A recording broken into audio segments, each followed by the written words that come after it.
The protocol point of view, for future purposes, we are the official opposition. So when we take reactions from political parties in parliament, the first party to speak to is the official opposition, which is MK party. Then the rest can follow. We cannot follow after the DA. So just from protocol point of view, that's the first thing. The second thing, we note what Mr. Ramaphosa has said. In fact, as MK party, we are annoyed that it has taken so long for him to sign this bill, because nothing has changed. We wasted 90 days for sweet nothing, as it were. So I'm actually annoyed because we think that even this the implementation next year might have some hurdles here and there, purely because of the delay in signing this law. There should have been no delay at all with this law, because this law had gone through all the parliamentary processes properly. There were no constitutional issues. There were no procedural issues. There was just racism from the DA and the AfriForum.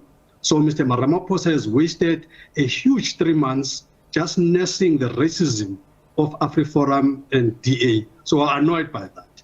And I've just listened to Helen Zille making some confused statements as if she's got a free canvas to do what they like on the regulations. They are not going to do what they like.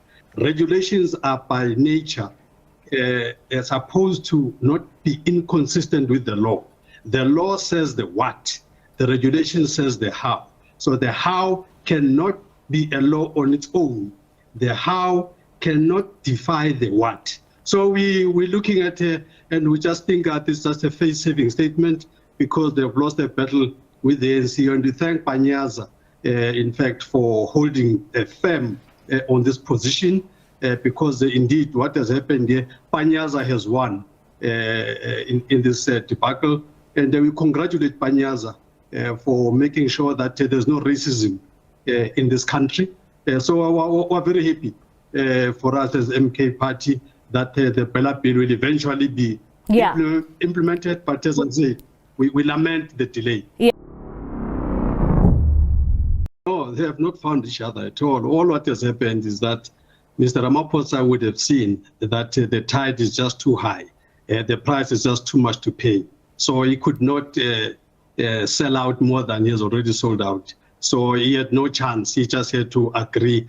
Otherwise, even the ANC would have had a serious problem with him. There's absolutely nothing. I mean, nothing has moved in this thing. It's the DA that has actually just tucked its tail in between its legs and just moved on. And now they're trying to say, no, we'll do the regulations. There's nothing that they will do in the regulations that is not anticipated in the law.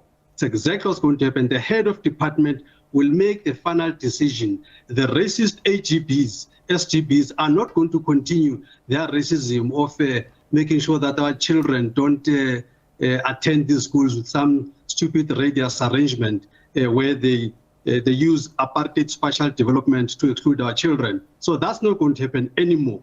And this whole thing about exclusivity of African schools and all of that, it's ending in 2025.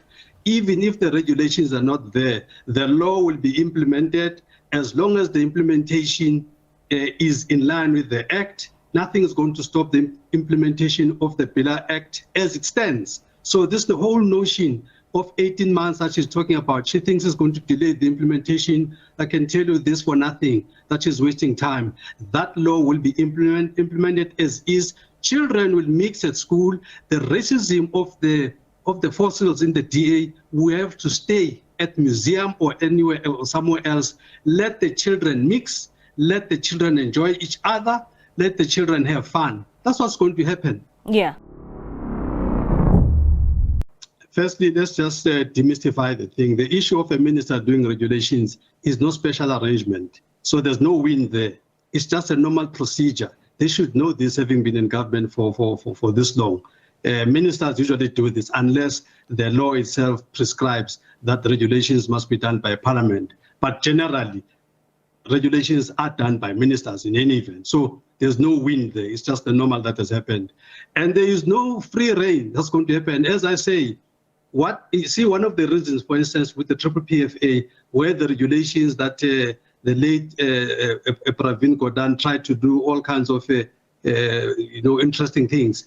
And then the court came and said, these regulations are not consistent with the law, the 2017 regulations on triple PFA, and therefore they were declared null and void. It's exactly the same process is going to apply here.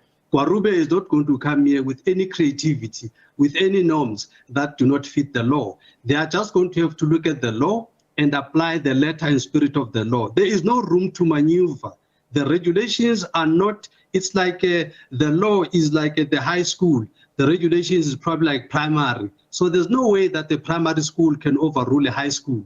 That's really the pecking order of how these things work. So the notion that around the norms and the standards, they're going to do something to claw back what they have lost, it's not going to happen.